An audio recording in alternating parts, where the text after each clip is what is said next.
Hi everyone, ये है CUET GAT number system का पार्ट 2, जिसमें हमने पार्ट 1 में सीखा था क्लासिफिकेशन ऑफ नंबर्स। वो इंपॉर्टेंट क्यों है? क्योंकि पता होना चाहिए कि हम किस तरीके के नंबर्स के साथ डील कर रहे हैं, उनकी कैरेक्टरिस्टिक प्रॉपर्टीज वगैरह क्या है, इवन है, ऑड है, प्राइम है, कॉम्पोजिट है, रैशनल है, इरैशनल है। ये सब कुछ हम लास्ट सेशन में कवर कर चुके हैं। इस सेशन में अब हम आगे बढ़ेंगे। हमें जाना है रिमाइंडर्स, डिविजिबिलिटी जैसी चीज़ों पर, एलसीएम एचसीएफ जैसी चीज़ों पर, प्राइम फैक्टराइजेशन जैसी चीज़ें हमको समझनी है। तो उसको पहुंचने के लिए we need to understand two things, which is factors and multiples क्या होते हैं। ओके, सो इस सेशन का जो हमारा मोटिव है to understand, by the end of this session हमें पता होगा फैक्टर्स मल्टीपल्स क्या होते हैं, एंड सबसे इंपॉर्टेंट चीज़ what are the divisibility rules. Very interesting part, ठीक है। तो अगर मैं लिखती हूँ 2 इंटू 5 इक्वल्स टू 10, अब हमको टेबल्स आते हैं, हमने सबसे पहले टेबल्स ही सीखे होते हैं जब हम बच्चे होते हैं। तो पहली बात तो 20 तक के टेबल्स आपको पता होने चाहिए, वो तो थोड़ा प्रैक्टिस कर करके भी आ जाता है, दैट्स फाइन। अब जैसे अगर मैं लिख रही हूँ 2 इंटू 5 इक्वल टू 10, तो इससे हमें क्या पता चलता है कि 2 और 5 10 के क्या है, फैक्टर्स है, और जो 10 है वो 2 और 5 का क्या है, मल्टीपल है। So this is how you define the factors and multiples. अगर मैं लिख रही हूँ 1 इंटू 10 इक्वल टू 10, तो इससे हमें क्या पता चल रहा है, again same thing, that 1 and 10 are the factors of 10 while 10 is a multiple of 10 and 1। तो यहाँ से हमारे पास क्या क्या चीज़ें क्लियर हो रही हैं। सबसे पहली चीज़ हम समझते हैं कि फैक्टर्स क्या होते हैं। तो फैक्टर्स इज अ नंबर जो कि दूसरे किसी और नंबर को डिवाइड करता है exactly without leaving any remainder. जैसे कि अगर मैं 6 लूँ, तो 6 नंबर जो है वो किस किस के नंबर के टेबल में आता है। एक तो 1 इंटू 6 इज इक्वल टू 6, एक 2 into 3 equal to 6, 3 into 2 and 6 into 1।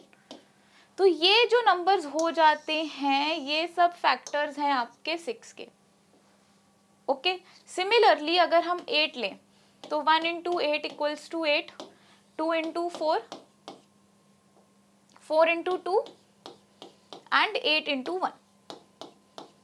तो ये जितने भी हैं ये हैं फैक्टर्स ऑफ 8। सिमिलरली अगर आप 12 देखो, तो 1 into 12, 2 into 6, 3 into 4, similarly 4 into 3, 6 into 2 and 12 into 1। तो ये जितने भी नंबर्स हो जाते हैं ये सब हो जाते हैं आपके फैक्टर्स ऑफ 12। इसीलिए टेबल्स याद होना कभी कभी काफ़ी आपके लिए अच्छी चीज़ हो जाती है। सो ये सिंपल कॉन्सेप्ट है फैक्टर्स का। अब जैसे कि ये एक क्वेश्चन है, ये CUET GAT 2026 का क्वेश्चन है। ये हमसे पूछ रहा है sum of natural numbers which are factors of 100। अब हम ये कैसे निकालेंगे? 100 के हमें चाहिए सारे फैक्टर्स और उनका सम चाहिए हमको। अब इन सब चीज़ों की टिप्स एंड ट्रिक्स होती हैं, लेकिन what if you don't remember it in the exam, also what if you do it wrong. तो सबसे अच्छा है, नंबर ज़्यादा बड़ा नहीं है GAT में, क्योंकि सिलेबस मोस्टली 9th 10th का रहता है। तो वो फॉर्मूला भी ऐसा नहीं है कि आपको पता होना चाहिए, बहुत हाईली यूज्ड फॉर्मूला है वो, कुछ भी नहीं। नंबर आसान दिया, आप इसको आराम से फैक्टराइज कर सकते हो, कोई दिक्कत नहीं है। आप इसके फैक्टर्स आराम से निकाल सकते हो। जैसे कि एक हो गया 1 इंटू 100, फिर हो जाएगा आपका 2 into 50, next number is 4 into 25, next 5 into 20, next क्या होगा 10 इंटू 10। और भी कोई है?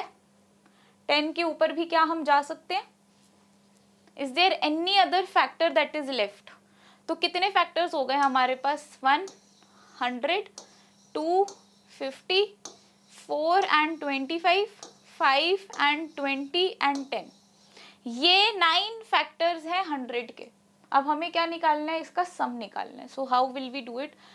इन दोनों को ऐड करेंगे तो 101 plus 50 plus 2 is 52, 25 plus 4 29 plus 25 plus 10। बस अब हमें इन्हें ऐड करना है।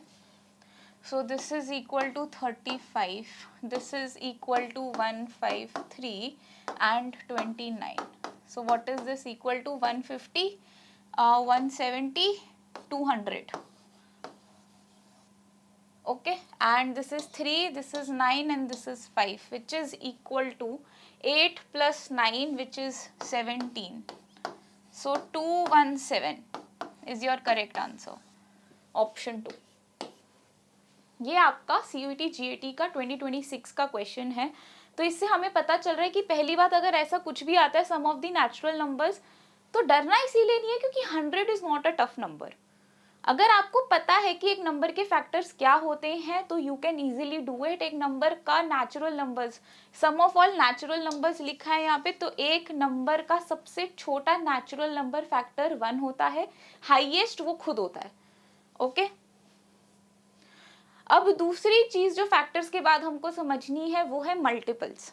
मल्टीपल्स क्या होते हैं, जैसे कि द वर्ड इटसेल्फ सजेस्ट कि उस नंबर को आप उसके मल्टीपल्स निकालते रहो. Just 12, this is 12 into 1, this is 12 into 2, 12 into 3, 12 into 4 and so on. So these are the multiples of a number.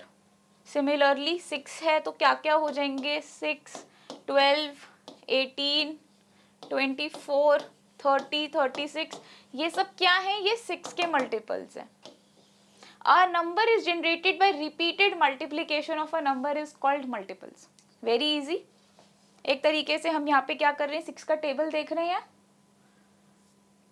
अब जो कुछ की पॉइंट्स आपको समझने हैं जिनका यूज GAT में स्टेटमेंट बेस्ड क्वेश्चंस में यूज हो सकता है, वो है कुछ ये चीजें. Every number is both a multiple and a factor of itself. वो हमने देखा ही.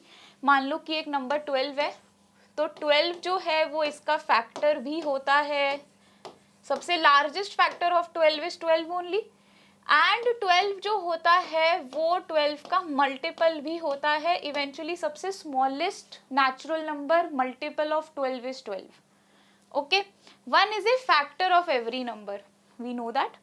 0 is a multiple of every number but never a factor of any number. So 0 को आप किसी नंबर का मल्टीपल सिर्फ तभी लोगे जब क्वेश्चन आपको एक सेट दे रहा है which is not a natural number set. और अगर कुछ मेंशन्ड भी नहीं है तो भी आप नेचुरल नंबर ही लोगे. अगर क्वेश्चन में लिखा हुआ है समथिंग लाइक -10 से लेकर 10 का जो ब्रैकेट है, इसमें किसी नंबर के कितने मल्टीपल्स होंगे, तो आप यहाँ पे नेगेटिव्स एंड 0 भी कंसिडर करोगे. उस केस में आपको ये चीज याद रखनी है that 0 is a multiple of every number. लेकिन ये सिर्फ तभी अप्लाई करना है आपको जब क्वेश्चन में आपको एक तरीके से होल नंबर या एक इंटीजर सेट दे रखा होगा जिसमें negative and 0 is also included. If it is not, we usually always deal with natural numbers only.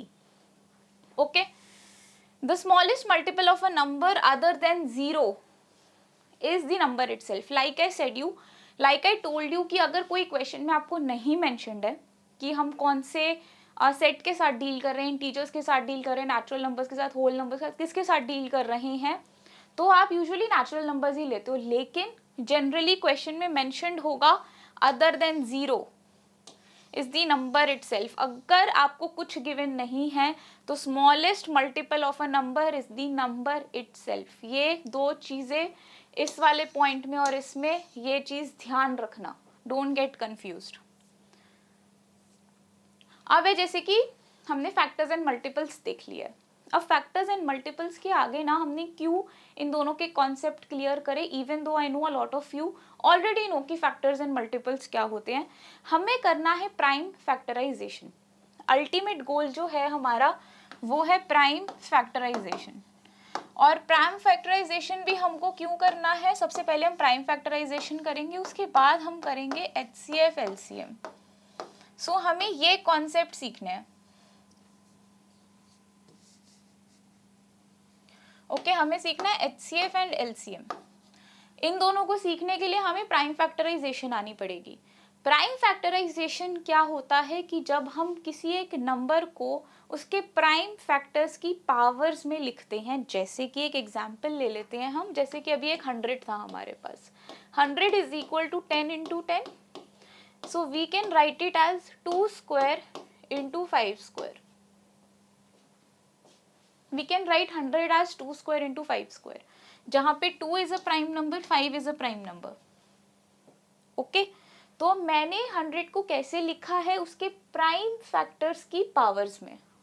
This thing is known as prime factorization. Prime factorization helps us कि हमें ये पता करने में कि किसी नंबर के कितने फैक्टर्स हैं, नंबर ऑफ फैक्टर्स कितने हैं उसके, और उसमें भी उसके इवन फैक्टर्स कितने हैं, ऑड फैक्टर्स कितने हैं. तरीके के हमारे पास वेरिएशंस होते हैं. एचसीएफ एलसीएम हर चीज में प्राइम फैक्टराइजेशन काफी काम आता है. तो हमारा ultimate purpose is to find out prime factorization करना आना चाहिए हमको, ताकि हम बाकी सब चीजें आराम से कर सकें. तो प्राइम फैक्टराइजेशन करने में हमें जो एक चीज बहुत ज्यादा हेल्प करती है वो है डिविजिबिलिटी रूल्स. जैसे कि ये क्वेश्चन है आपके सामने, that which of the following numbers is divisible by 3. तो क्या बिना पेन पेपर उठाए क्या आप सिर्फ इन नंबर्स को देख के बता सकते हो कि इसमें से ऐसा कौन सा ऑप्शन है जो कि 3 से डिविजिबल है?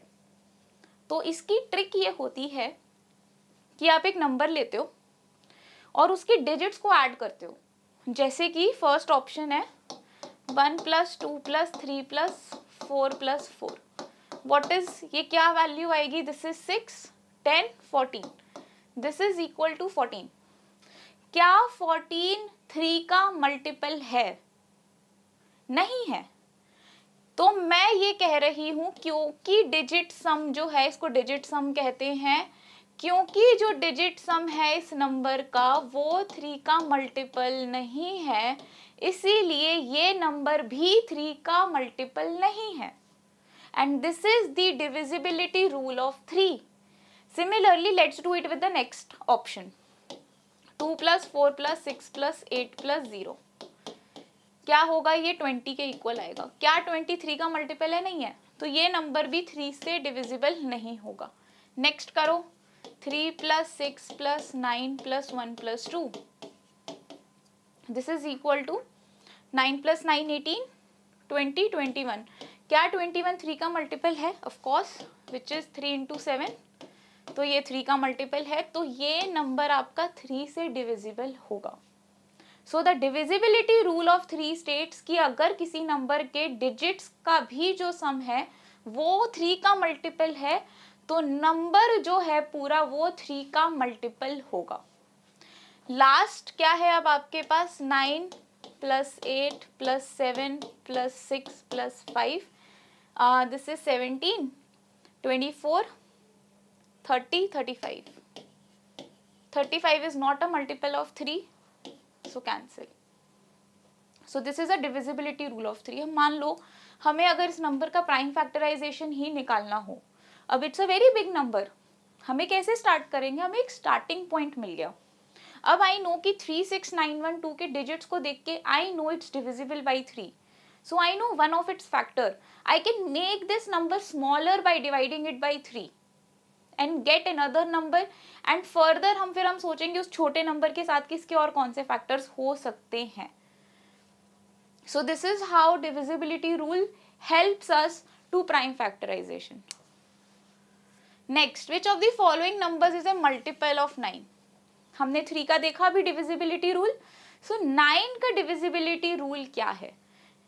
तो 9 का divisibility rule is same to same as divisibility rule of 3. आप यहाँ पे डिजिट सम निकालोगे. 1 + 2 + 3 + 4. This is equal to 10. क्योंकि 10 9 का मल्टीपल नहीं है, तो इसीलिए आई एम सेइंग कि ये नंबर 9 से डिविजिबल नहीं है. सिमिलरली 5 + 6 + 7 + 8. डिजिट सम निकालो, कितना आएगा इसका? This is 11, 18, 27. क्योंकि 27 9 का मल्टीपल है, इसीलिए ये नंबर भी 9 का मल्टीपल होगा. Next 4 + 5 + 9 + 3. This is equal to 21. अब 21 का डिजिट सम जो है वो 3 का मल्टीपल है लेकिन 9 का मल्टीपल नहीं है. सो इंटरेस्टिंगली ये नंबर 3 से डिविजिबल होगा लेकिन 9 से डिविजिबल नहीं होगा. सो डोंट गेट कंफ्यूज्ड कि ये 3 का मल्टीपल आ रहा है. No, it should be a multiple of 9. यहाँ पे 27 आया था which is a multiple of 9, इसीलिए ये डिविजिबल होगा 9 से. it should be a multiple of 9. Okay, so this option will not be your correct answer. Next is 7 plus 8 plus 9 plus 3. This is 10. This is 18. And this is also equal to 27. So एक और हमारे पास correct answer है. Okay, they are two correct answers. एक बार verify कर लेते हैं. पहले वाला 11 और 15. Oh, this is 26. This is 11 and 15. Okay. So this is 3. This is equal to 10. तो ये नहीं था. This is coming out to be 11 plus 15 which is 26. तो ये भी नहीं है. ये 21 आ रहा था. 9 का मल्टीपल है नहीं है. 3 का मल्टीपल है तो ये भी नहीं होगा. तो एक क्विक करेक्शन कर लो. ये भी नहीं है, ये भी नहीं है, ये भी नहीं है, ये होगा. तो इसका जो आ रहा है ये 27 आ रहा है. एक बार फिर से देख लेते हैं. 5 plus 6 11 plus 7 is 18 and 26. ठीक है, परफेक्ट. तो 7 8 9 3 जो है वो आपका करेक्ट नंबर होगा जो कि 9 से डिविजिबल होगा. अब आते हैं डिविजिबिलिटी बाय 11 से चेक करना है हमको. अब ये ध्यान से सुनना. इसका रूल है, आसान है लेकिन थोड़ा सा अलग है 3 और 9 के कंपैरिजन में. सो डिविजिबिलिटी रूल ऑफ 11 हमको क्या कहता है. ऑप्शन ए ले लेते हैं. 1 0 0 1 0 1. ओके, क्या करेंगे हम. जितने भी ऑड पोजीशनड नंबर्स हैं, ओके, उनको हम एक साथ ऐड करेंगे. 1 प्लस 0 प्लस 0 माइनस जितने भी बचे हुए इवन पोजीशनड डिजिट्स हैं, मतलब कि ये वाला 0, ये 1 और ये वाला 1. सो क्या हो जाएंगे. 0 प्लस 1 प्लस 1. ओके, इसको ऐड करो क्या आएगा. 1 आएगा. इसको ऐड करो क्या आएगा. 2 आएगा.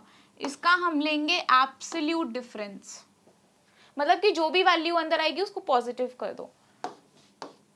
क्या आया. 1. तो ये वैल्यू जो आपके पास आ रही है ऑड पोजीशनड डिजिट्स को ऐड करके एंड इवन पोजीशन डिजिट्स को ऐड करके सब्ट्रैक्ट करके जो एब्सोल्यूट वैल्यू आ रही है, ये वैल्यू या तो 0 होनी चाहिए या फिर 11 का मल्टीपल होनी चाहिए. ये दोनों में से एक भी चीज नहीं है, इसीलिए ये नंबर 11 का मल्टीपल नहीं होगा. So this is not a multiple of 11.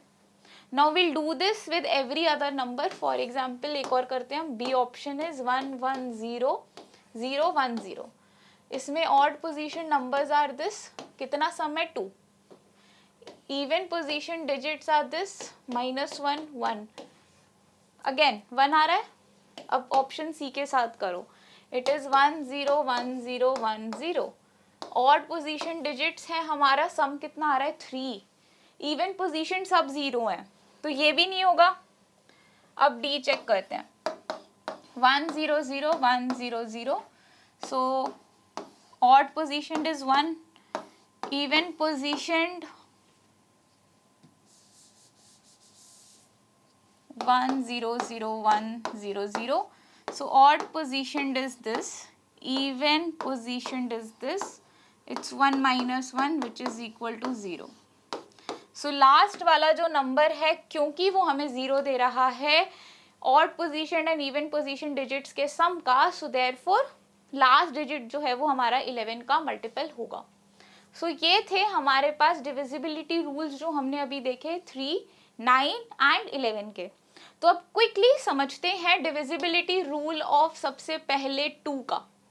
सबसे आसान होता है नंबर इवन होना चाहिए बस. लास्ट के जो डिजिट्स हैं, unit digit of a number, कोई भी अगर नंबर देखो, ये नंबर है कोई, जैसे 1 2 3 है, ये यूनिट डिजिट होता है नंबर का.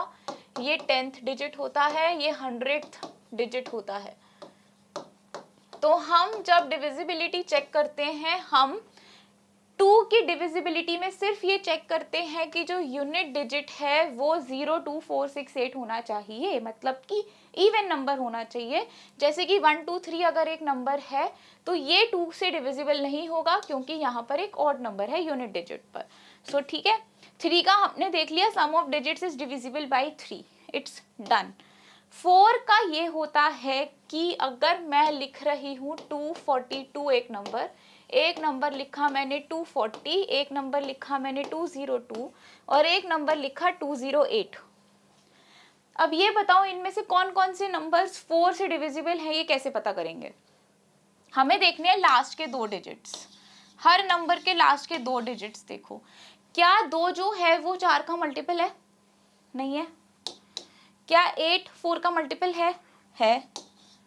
क्या 40 4 का मल्टीपल है? 42 क्या 4 का मल्टीपल है? नहीं है। सो 4 से डिविजिबिलिटी चेक करने के लिए आपको लास्ट के 2 डिजिट से जो 2 डिजिट नंबर बन रहा है आप वो देखोगे, 08 02 40 42, और देखोगे कि क्या वो नंबर 4 का मल्टीपल है या नहीं है। जहां पर भी होगा वो पूरा नंबर आपका 4 से मल्टीपल होगा, जहां पे नहीं होगा, even though it is an even number, जरूरी नहीं है कि वो 4 का मल्टीपल हो। वो हमने देख लिया क्यों। So that is the divisibility rule of 4। So this is also done. 5 का इजी, लास्ट यूनिट डिजिट आपका 0 या 5 होना चाहिए। सो 240 105 95 80 ये सब आपके 5 के मल्टीपल्स हो जाते हैं। Now number is divisible by both 2 and 3। अगर कोई नंबर की डिविजिबिलिटी हमें देखनी है कि 6 के साथ है कि नहीं है, तो आप 2 and 3 के डिविजिबिलिटी रूल्स को कंबाइन कर दोगे। आप ये देखोगे कि उस नंबर का एक तो यूनिट डिजिट इवन होना चाहिए एंड दूसरी चीज उसका डिजिट सम 3 का मल्टीपल होना चाहिए। अगर वो नंबर ये दोनों ही कंडीशन सेटिस्फाई कर रहा है तो वो नंबर 6 का मल्टीपल होगा। ओके, अब आते हैं थोड़े हायर नंबर्स की तरफ, जिसमें सबसे इजी होता है 10। लास्ट डिजिट 0 होना चाहिए, दैट्स इट। 8 का क्या होता है? वेरी सिमिलर टू 4, लेकिन कैच क्या है इसमें?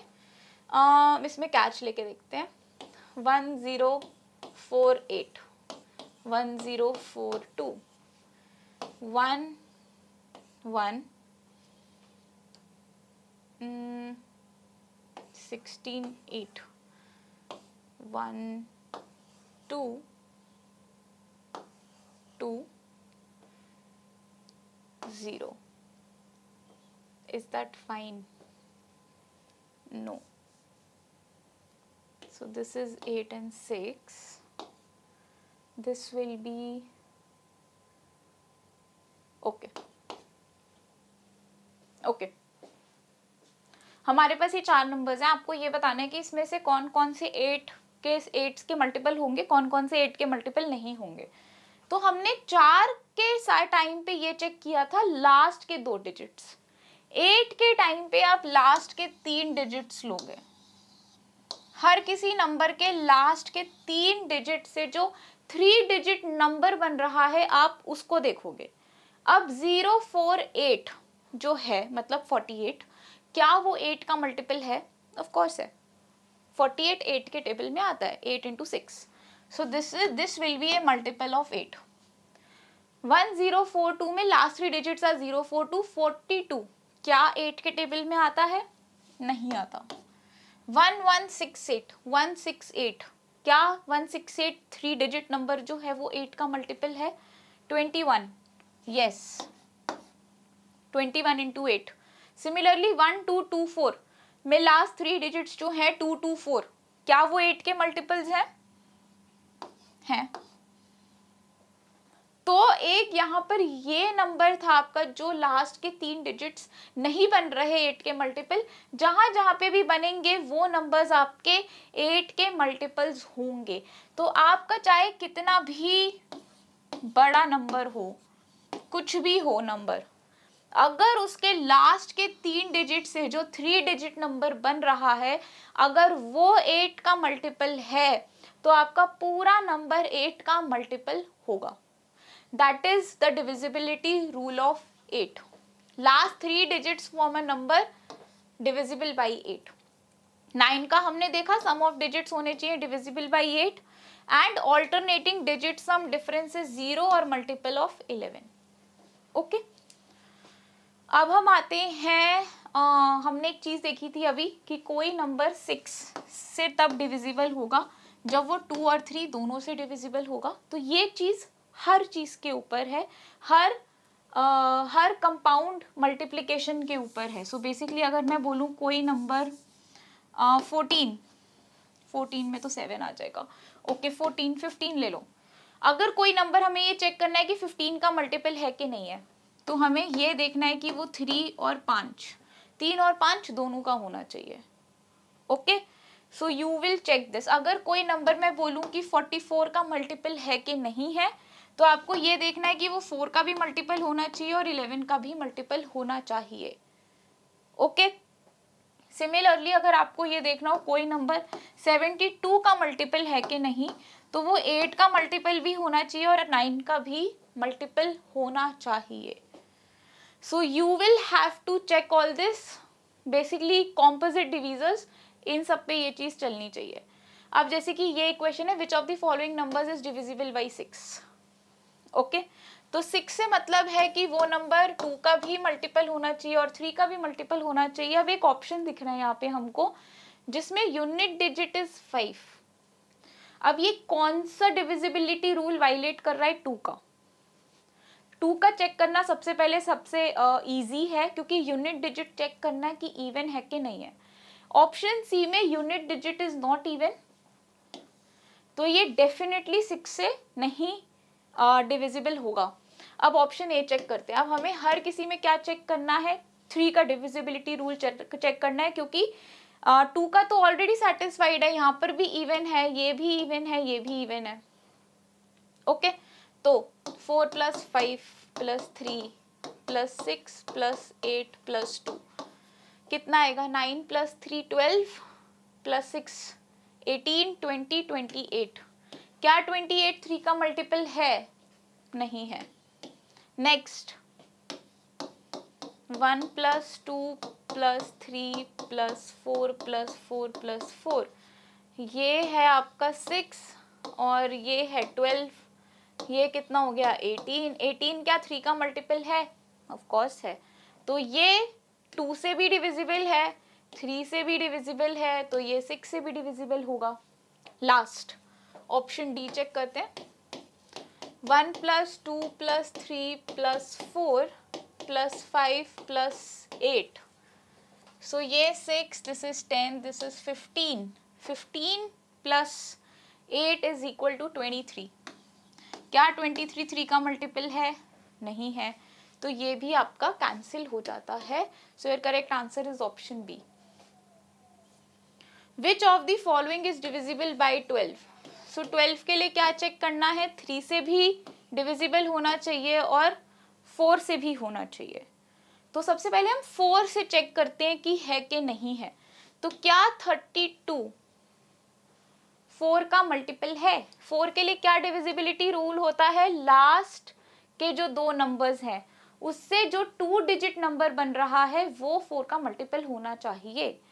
तो क्या 32 4 का मल्टीपल है? दिस इज इक्वल टू 8 × 4, तो ये तो है। 46 इज इक्वल टू 2 × 23, तो ये तो नहीं है 4 का multiple, cancel. Next is 354। 54 is equal to 6 × 9 which is equal to 2 × 3 × 9, ये भी नहीं है, ये भी कैंसिल कर दो। लास्ट बचता है 68।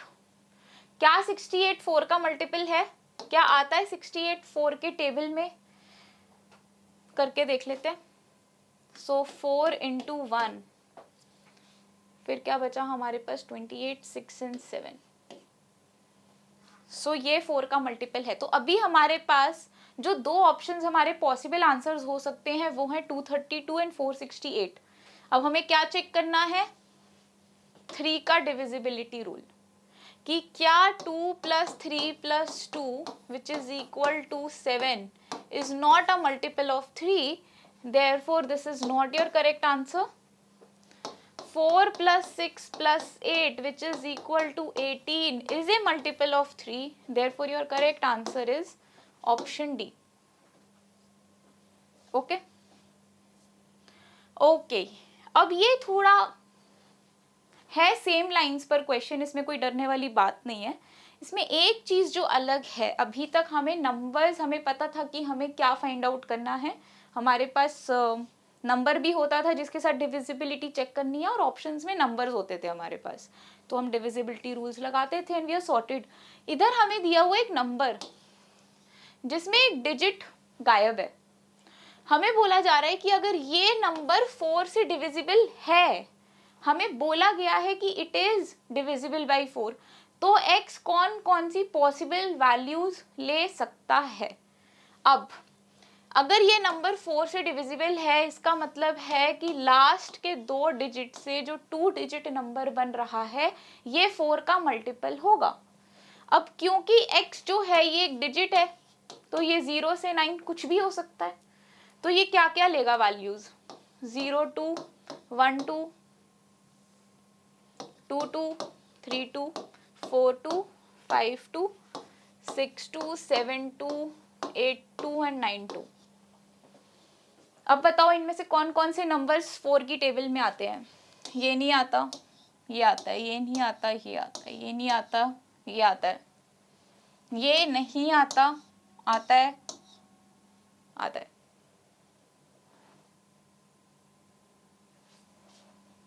ओके तो इससे हमारे पास क्या पता चला कि जो x है वो 1 हो सकता है, 3 हो सकता है, 5 हो सकता है, 7 हो सकता है, 9 हो सकता है. तो कौन सा ऑप्शन है जो आपको ये सारी ही वैल्यूज x की दे रहा है, 1 3 5 7 9, option D. Okay, which of the numbers given below is divisible by 15, ये CUET GAT 2026 का एक्चुअल क्वेश्चन है. तो अब देख लो जो हमने अभी तक किया उसी के ऊपर क्वेश्चन आया है GAT में, जो कि आसान है, 4 डिजिट नंबर है. सबसे अच्छी बात ये है कि 15 का मतलब है कि नंबर 3 और 5 दोनों से डिविजिबल होना चाहिए, एंड दोनों का ही divisibility rule is very easy. 5 से होने का मतलब है कि यूनिट डिजिट 0 या 5 होना चाहिए, जो कि यहाँ पे सेटिस्फाइड है. तो ये तो हमें चेक आगे कुछ करना ही नहीं है, हमें सिर्फ चेक करना है 3 से, दैट्स इट. तो हम चेक करते हैं. 2 + 3 + 6 + 5, this is 5 + 11 16, no. 1 + 3 + 7 + 5 is again equal to 16, so no. 4 + 3 + 6 + 5 is equal to 18. yes. Last भी चेक कर लेते हैं. 2 + 2 + 7 + 5 equals to 12. oh, again 16, so no. So this is the actual question of CUET GAT multiplication. We need to check the divisibility rule of 15. So therefore the number has to be divisible by 3 and 5 both. तो हम divisibility rule लगाएंगे, यहाँ पे दोनों का पता easy होता है. So in this session we have covered the divisibility rules, which are extremely important, and it makes you a lot of your concepts, and option elimination में ये topic काफ़ी हेल्प करता है आपको. जैसे कि आगे हम कभी अरिथमेटिक के टॉपिक्स करेंगे, time speed distance ratio and proportion averages, तो उसमें आप देखोगे कि डिविजिबिलिटी रूल्स आपको कभी कभी काफ़ी हेल्प करते हैं. क्योंकि मान लो एक एग्जांपल ले लेते हैं कि आप प्रॉफिट लॉस एंड डिस्काउंट का कोई क्वेश्चन कर रहे हो और हमें कॉस्ट प्राइस निकालना है. क्वेश्चन में कुछ इस तरीके से आपके पास इंफॉर्मेशन है कि जो कॉस्ट प्राइस है वो अल्टीमेटली 4 का मल्टीपल आ रहा है और आपको ऑप्शंस दे रखे हैं. तो आप एटलीस्ट कुछ ऑप्शन को एलिमिनेट कर सकते हो बाय फाइंडिंग आउट कि कौन सा ऑप्शन 4 का मल्टीपल है और कौन सा नहीं है. कभी कभी सिर्फ यही करने से आंसर भी मिल जाता है. मान लो कि हमें बोला गया है कि 2 नंबर्स जो हैं वो 3:5 रेशियो में है, so we need to find out their sum. That means जो भी नंबर आएगा वो कुछ 8x, मतलब कि 8 का मल्टीपल होना चाहिए. तो आप ये चेक कर सकते हो सीधा सीधा कि कौन से ऑप्शन में नंबर जो आ रहा है वो 8 का मल्टीपल है, and you are sorted. So divisibility rules can help you in eliminating the options and finding out the answers much faster. इसीलिए अब हम नेक्स्ट सेशन में हमारा जो मोटिव है finally which is to do prime factorization and to understand how to calculate the number of factors of a number, वो हम next session में कवर करेंगे. और जिसने भी अभी तक क्लासिफिकेशन ऑफ नंबर्स नहीं देखी है video, you can visit our channel that is career launcher CUET, and उसमें आप वीडियो सेक्शन के अंडर जाके सेशन 1 इसका अटेंड कर सकते हैं. नेक्स्ट सेशन में we are going to cover prime factorization, HCF एंड LCM. Okay, so with this we are wrapping the today's session. Thank you everyone.